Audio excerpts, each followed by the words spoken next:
Sabbath. So I want us to think about something na kanang simple ra kaayo pero kanang powerful siya nga kanang phrase. You were created to give God glory. So usa may pasabot ani. Kuan sa dili siya kanang like dako na like complicated siya nga religious idea nga lisod sabton.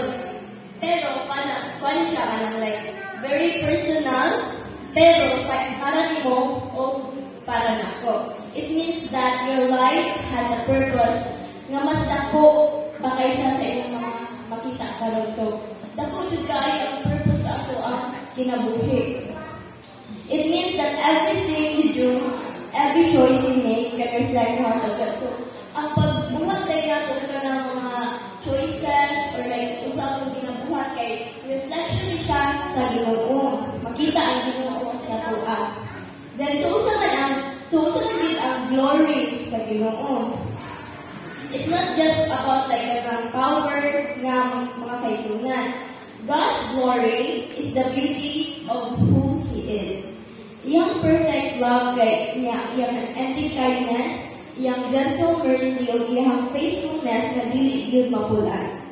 Kung mo yung tama to give Him glory, simple lang. Imuhang kinabuhi mahimong picture or reflection sa iyang kanindot para makita sa uban. So, how our lives reflect His glory? Dili lang kanang sa mga dagko or sa mga kanang special na mga events. It's also about the small everyday choices. So, makita niya ang lihok sa nato na ma-reflect sa Ginoo sa ano-ano natong ginabuhat. So, unsa man, love others and you become a mirror. So, imagine kanang naay traffic, di ba? Cebu lang, kuan ni traffic ni Cebu.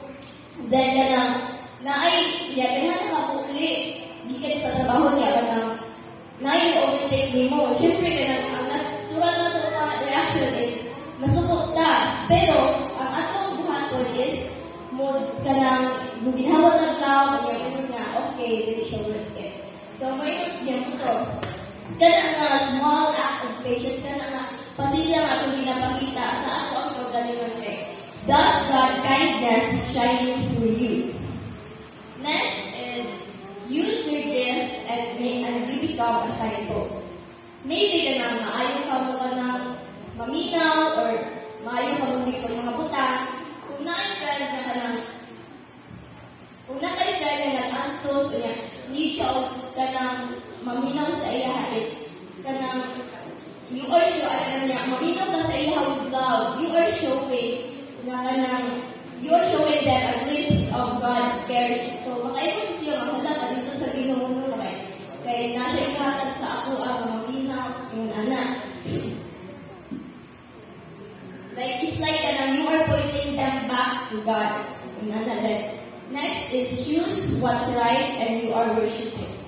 So, bisan wala yung makakita, bisan ikaw na staff, kay kanang if you still choose honesty and integrity, that's an act of worship. So, imong kinabuhi, makita ang i-value nimo sa i-value sa Ginoo. And the most powerful way to give God glory is through struggles.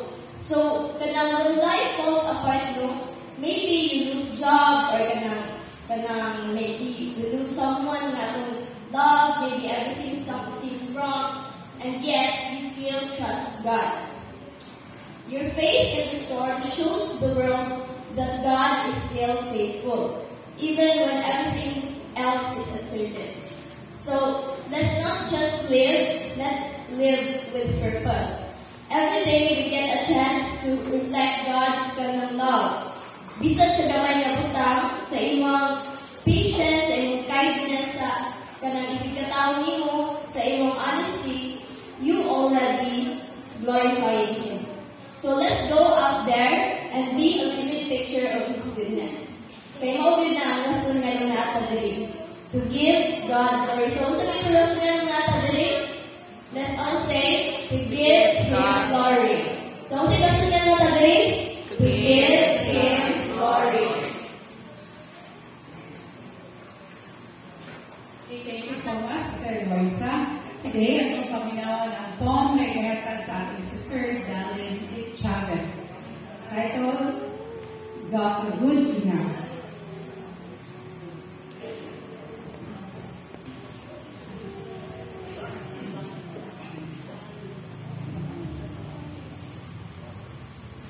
God wants good enough. God wants me to be myself, for He created me this way. And since God made me who I am, myself, I'm quite content to stay. In His eyes, I'm good enough. It matters not what others say. I need not act as if I'm tough or copy other children's ways. God doesn't care if I'm not bold. If I'm not stronger, thinner, in His hands, I'm a tool to reach out to another sinner. Though I'm still young and small, in Jesus Christ, I'm strong and tall. So when people look at me, may it be God's own Sunday seat. I am beautiful, smart and placed on this earth for a purpose.